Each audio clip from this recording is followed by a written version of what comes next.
Hello friends, today we are going to start with a new poem and the name of the poem is Mystery of the Talking Fan. Now this is a poem which is written by Reuben and in this poem it is a very short poem and it illustrates and talks about a fan. Now you must be thinking, what is it referring to as a talking fan and what's the mystery behind it?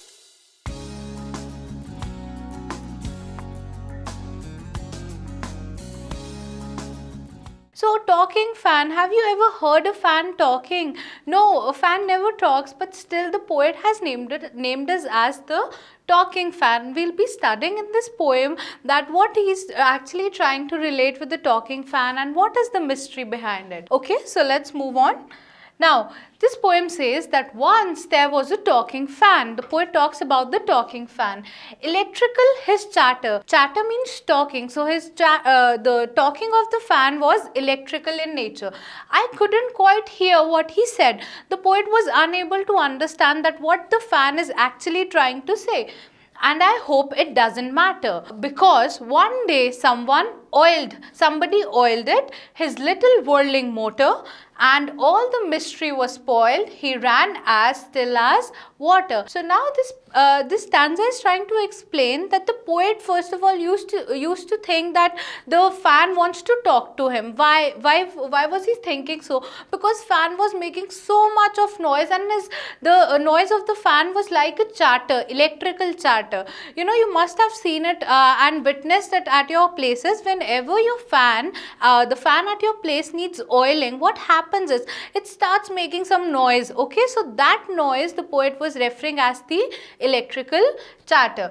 I couldn't quite hear what he said and I hope it doesn't matter. Now later on the poet said that it doesn't even matter. Why did he say so? He said so because somebody one day oiled the fan. After oiling the fan, there was the noise, the chatter, the electrical chatter was no longer there, and the fan became as still as water, which he describes in this line that he ran as still as the water. So the mystery behind it was solved. Now the mystery was that what the fan is trying to say. The poet always used to sing that what he wants to talk, but the mystery was solved right when somebody oiled the fan. So it's a very cute and interesting poem, and that's all about this poem.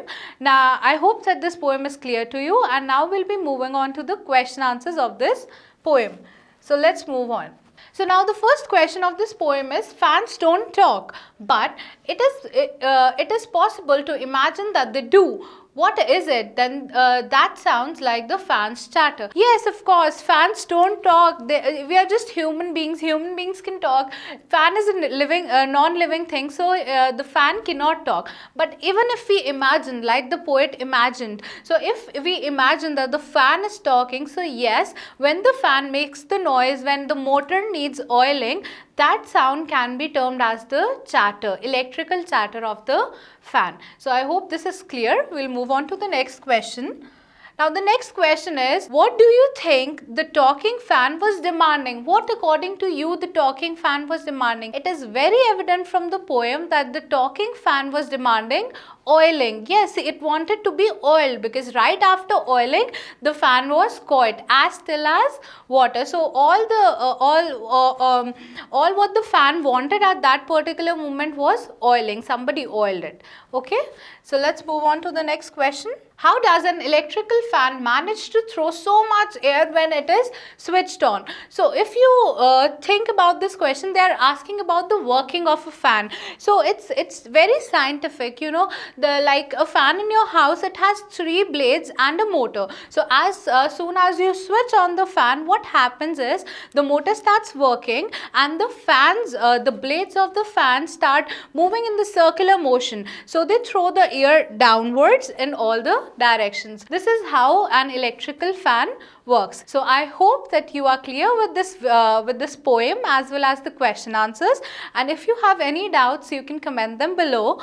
So we'll be meeting in our next video discussing our next poem. Till then, take care. Bye bye.